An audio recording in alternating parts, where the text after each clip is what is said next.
Hey everybody, thanks for joining me for another one-man review. Today I'll be taking a look at the first volume of a new, pretty fancy, I mean look at this, it's got like gold foil all over the cover.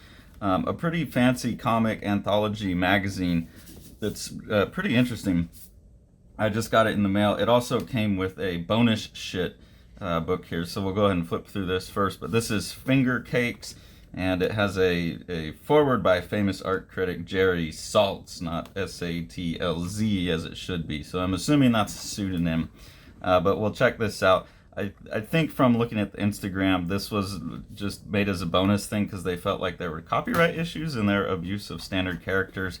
But I didn't see any of that. So just real quick, just to shout out the name of all the artists. A lot of these people are also in the actual anthology. This is a little one-page piece by Davor Grumlovic, and it's just a kind of surreal little piece about like listening to a certain type of music. Then you get some illustrations here, a few pages of illustrations by Eva Redimonti. Some really cool, kind of like Shintaro Keigo is the reference point I have here, but like these weird surreal kind of double images, triple images actually, where you have like a face here and then this upside down face here and the face in there. And I'm like, yeah, I can see this in like a few different ways. It's pretty interesting. These ones here by Alex Gamsu Jenkins, who's also in the main book, these seem more geared towards like Instagram just because of they're all in squares like that. And they have that like one-off, like daily cartoon kind of gag that are all pretty grotesque. I feel like this is the page that was the most appropriate to show, or the least disgusting. Just like someone trying to disconnect from everything, and I don't want to see all these influencers and they come and beat you up. You got to be part of society. This girl running, and this guy's trying to get her attention for some reason, and all happy, and she just sprays him in the eyes and is taking pictures of herself. So pretty like socially critical type of things like that. This lobster, imagining eating people the way people eat lobsters.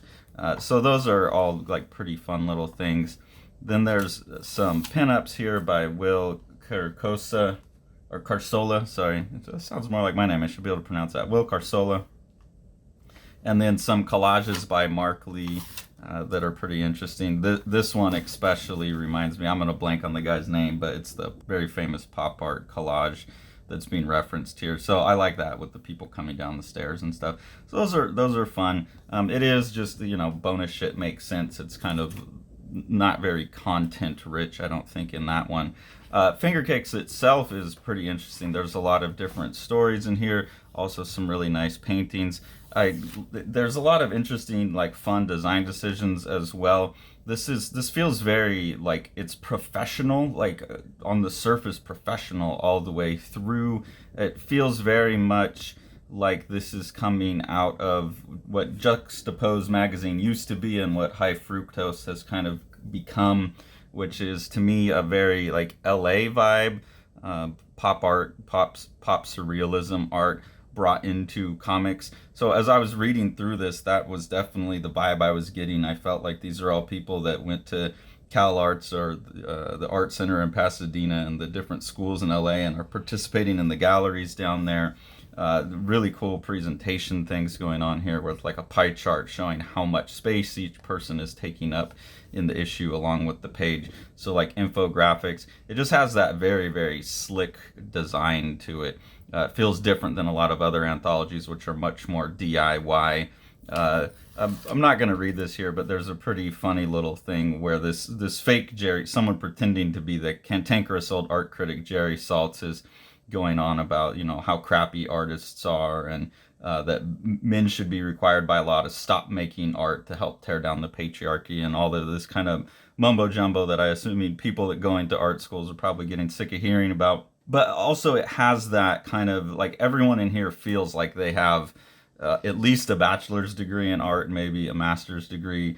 There's just a lot of things, like even knowing who Jerry Saltz is, and just the kind of talk in here that seemed slick like that. So it's really interesting because what you get is a magazine like this where the technical surface level stuff of everything is really, really quite a bit higher level than you consistently get in a lot of other anthologies.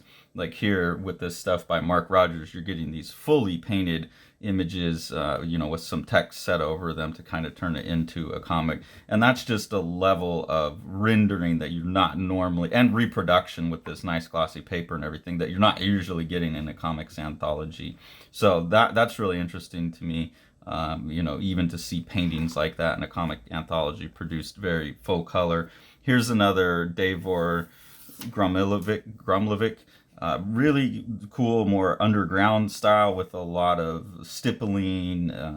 It feels more tied to the underground stuff. But again, it's like the parts of it that seem DIY and shaggy seem like intentionally chosen. This is someone who can obviously like draw their ass off when they're doing renderings like this and like these, and it's reproduced really well. It's all really technically done, but then there's like the text actually got cut out and taped on there, and so you see that, and that's the only part that has that DIY vibe for it. So there's some cases in here where it feels like people that are working at super high levels of craftsmanship, and they're choosing when and where to kind of look like they're hacking it out, which is an interesting thing to me. But another just surreal kind of story here. This was one of my favorite ones. This is Peter Rostovsky.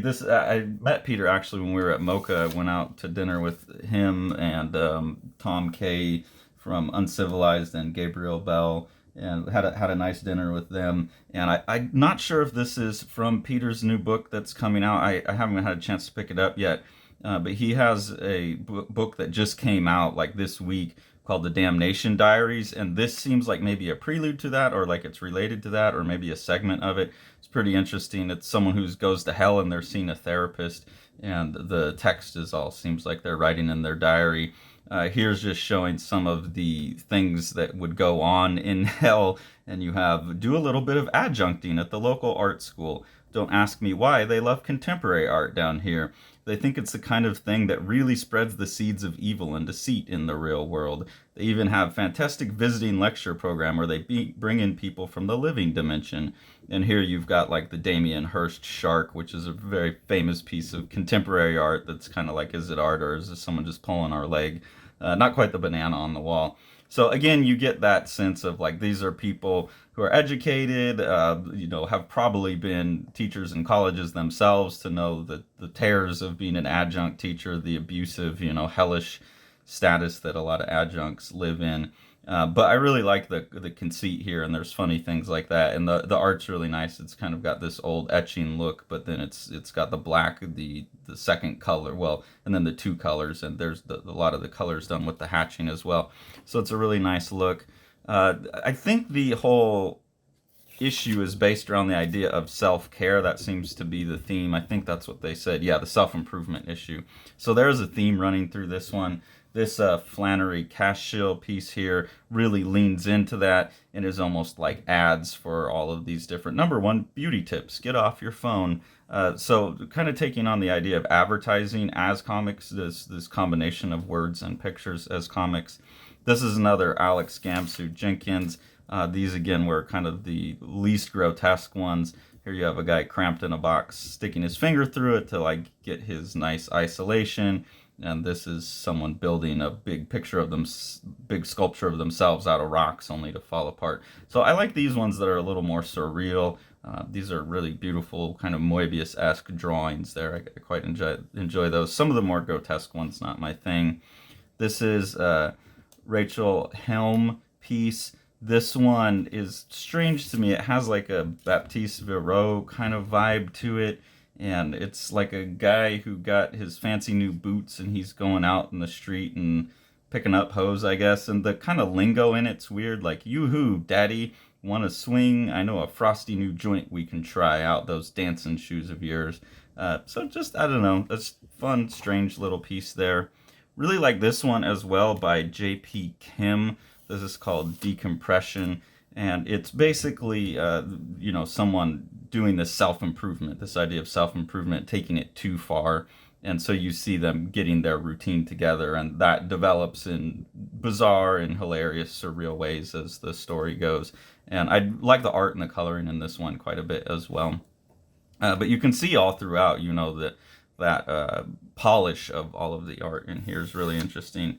This is Audrey Dinsmore. This is a like just kind of little poetic piece. It looks maybe computer illustrated to me, but yeah, again, someone who has that really polished, like pop surreal vibe to their work. This is Jesse Simpson. Pretty grotesque, again, like Instagram 4-panel looking things here about the teacher snorting coke in the back and people sewing themselves onto shark tails to become mermaids. Pretty gross, but looks nice. Piece by Liv Garber, kind of poetic, like little self-exploration thing. Some really nice, like Art Nouveau type of designs going on. I like this one too because it has a lot of these have the physicality. Like this is painted on canvas, obvious, and that reproduces really well. So you see people using like mediums you wouldn't normally see in painting, where this is like acrylic or oil or something on canvas. Just not textures and kind of material vibes that I'm used to seeing. So that's really interesting. This was actually my favorite piece conceptually in the whole book, or in terms, not story is not the right way to put it. But I think this is the one that spoke to me most as a complete package. This was the artist Sean Donnelly has all these sketches that he's made, just these random automatic drawing, like free association type of doodles, and looking back over them said, I wonder what other people would get out of these or assume about each one of these. And so he's given them to like his grandma and his girlfriend and people like that, and had them make a comment on it, and then he stitches that all together to kind of make a summary of like what he's learned from that or what he hasn't learned from that. And I think that's really interesting. As artists, we all have these kind of things laying around that we do for ourselves that aren't meant for public consumption necessarily, and they're strange, and we let loose and we don't edit ourselves. And the idea of like letting someone else peek into your psyche with your art is pretty appealing to me. It's like something I want to try. This is a really nice, quiet, poetic one as well by Katie Horan. And you can see, again, just like different materials using ink washes. I don't think there's any pencil on here. I'm not sure. But it looks like all ink wash on a really nice paper.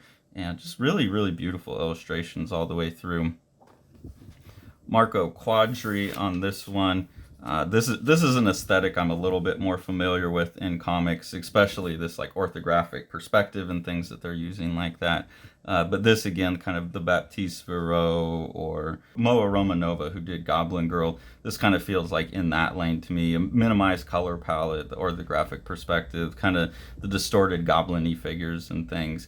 And again, just kind of a fun little, these design elements on the edge too is something that seems familiar to me.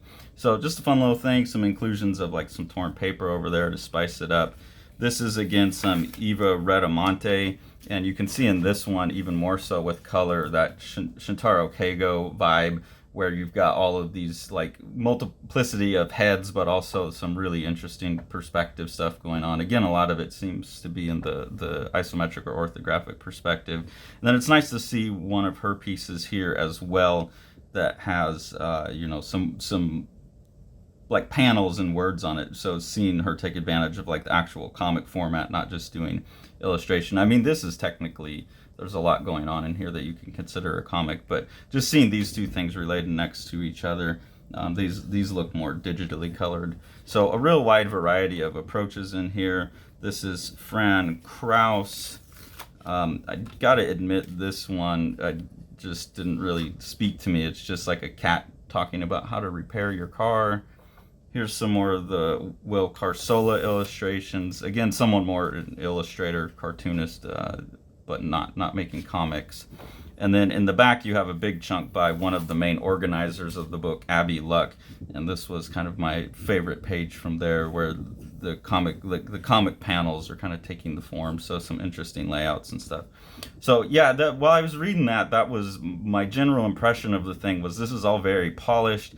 It felt very pop surrealist, juxtaposed, high fructose, like LA to me. That, and compared to like when I see some of the anthologies that like come from New York, and that has a certain vibe, and then Reptile House in Philadelphia is a very grungy DIY vibe, and then you have the Rust Belt Review, which is definitely its own kind of aesthetic and types of story they're telling. This just seemed like another one of those subsets that seemed regional to me. When I looked at the back, actually, these are people from all over the place, all over the world, really.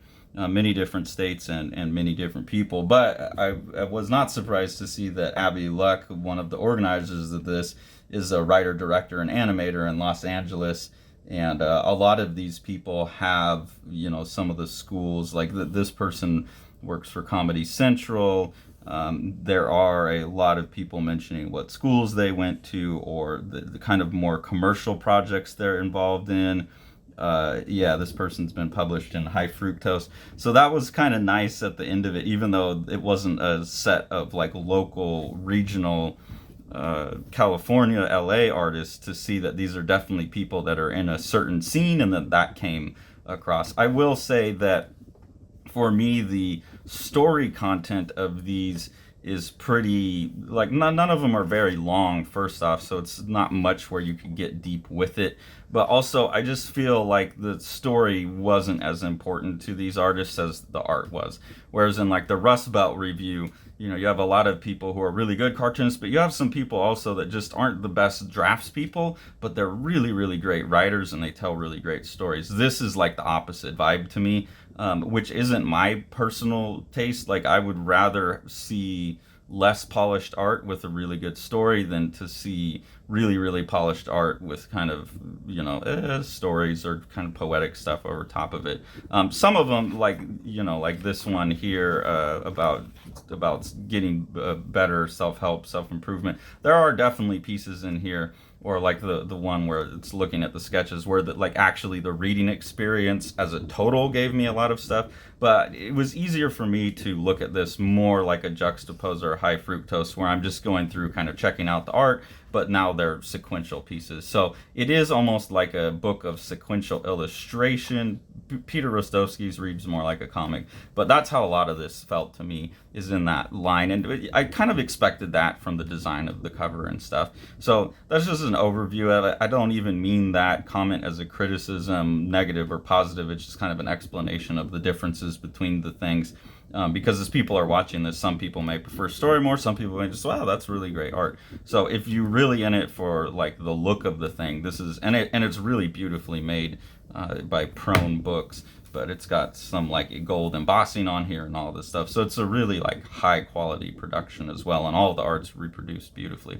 So an interesting thing. Hopefully they'll make another one of these. It feels, like I said, very different from all of the other comics anthologies I've read. Like I said, it feels like it's coming from a certain type of art school education, and that's an interesting kind of addition to the body of what's going on in comics right now. So I'm really interested I hope they keep going. I hope that they sell a lot of these, and I'm interested to see how this thing evolves, because that will be an interesting kind of new branch to the tree of these like groups that I'm seeing evolve in these anthologies. It's pretty exciting. I think it's a cool time for comics.